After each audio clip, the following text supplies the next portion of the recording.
Welcome to the Salmon Runs YouTube. Enjoy the video. You start by fixing the viewpoint.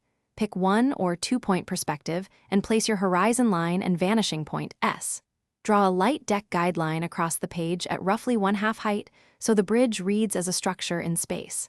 Next, add 2 or 3 support convergence lines toward the vanishing point to establish depth. You're doing this so every subsequent element lines up visually. Make those first lines faint but precise, because they act as your construction grid. Once the basic deck and convergence lines are set, block in piers or trusses by drawing verticals and curves that meet the perspective grid. Add thickness by offsetting parallel edges consistently so beams read as solid. For small sketches, use 0. 5 to 1 cm offsets as a mental guide. Then place railings, suspension cables, or rivets along those structural lines to convey scale. Make sure to vary line weight.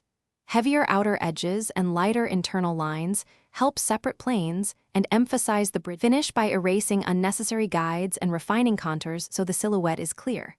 Choose a light source and apply directional shading. Use darker tones for cast shadows beneath the deck and subtle ambient occlusion at joints.